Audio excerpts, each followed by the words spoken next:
take a look at that gorgeous thumbnail. I am blown away by how good it is. Now I know what you're thinking, Syntax. I already know how to build speech bubbles. I don't need this. What is this? What is this content? What are you doing to us here? Well, if you already know how to build speech bubbles, then this video isn't for you, is it? Anyway, sometimes you have characters inside your maps that you want to make talk, but floating billboards aren't always the answer. So, yeah.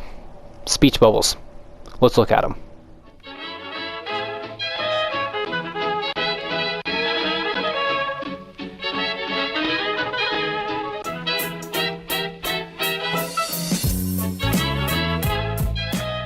Hey everyone, this is Syntax, and today I'm going to be showing you guys how to make custom speech/thought bubbles inside of your Fortnite creative maps. So let's get into it. Now I understand that this is a super simple concept and a lot of you probably already know how to do it, but I'm going to show you like 4 or 5 different designs so you can pick and choose which ones you find most appealing, and I don't know, maybe you'll actually learn something. I'm probably going to just have to use our new plushie friends because like how could I not use these guys? Anyway, yeah, speech bubbles, super simple, super easy. Let's look at them. Primitive shapes are your best friend mostly for these because they provide a nice flat surface for us to put text over. For the first design, you just want to scroll down and grab yourself this little circular looking piece. It's relatively flat, so just pull that one out real quick. Now this is the default thickness. I think it's okay. It doesn't matter if you change it as long as you change the other pieces you're going to attach to it. So it's fine if you change it, just make sure the other pieces are the same width. Or I guess technically this is the height. Yeah, it's the height. Make sure they're all the same height. Anyway, you're going to want to take this piece and flip it so that it is horizontal to the ground. No.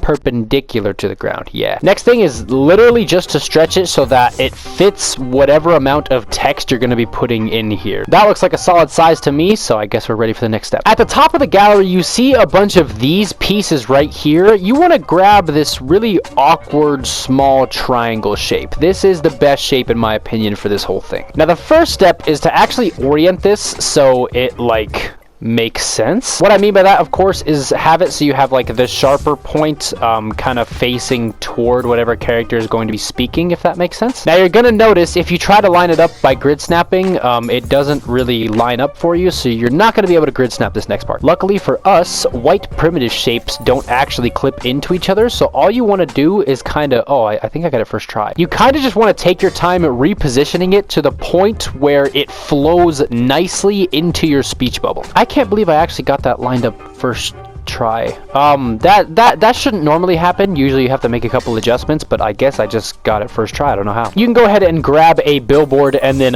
write whatever you want to on it. Of course, I'm gonna plug my YouTube because why not? That is like the default text speech bubble. It's on like it's super simple. You guys, most of you probably understand just how simple it is. Now if you have a character that is saying a lot of stuff and you want to have like another spot for him to speak, you can just copy the top one and then shrink the width down and then place it below it but still attached to it. Obviously you can get creative with where you place the attachment. It can be directly below, it can be off-centered like I did there, but like it's super simple text speech bubbles, if you see what I'm saying. Anyway, on to the second design. For this, I think we have to bring out the sophisticated classic Mr. Bearman. Now this design is more of a thought bubble and it starts with these little snowballs right here. I like to use the one that's in the last slot here because it's the roundest, so like, you know, it works. And just like you see in the cartoons, you're literally gonna make like a small bubble and put it next to his head. If you want to, you can actually change the shape of the next bubble. So like I got a different snowball for that one, but then I can go back to the other one if I want to. Of course, each of these are slightly bigger than the last ones, so you can see they kind of grow as they go upward. Of course, position them in a manner that makes most sense relative to the character, and then you just put your same little speech thing right at the top. Now, if you dislike how small the snowballs actually get, like let's say you have a super small character and you actually want to use something more realistic, there's actually the primitive shapes that get really small, so like you can use these instead. And I mean, the thought bubble doesn't even have to go in a straight line if you don't want it to. I mean, he can like kind of have it travel upwards like this, you know, there can be 4 of them, and then it can like reach the top, and then he can have his little thought bubble up there, you know. You can actually take the little ball that we used for this thought bubble thing and grow the width and grow the height as well, so you stick with that kind of rounder shape, and then you get something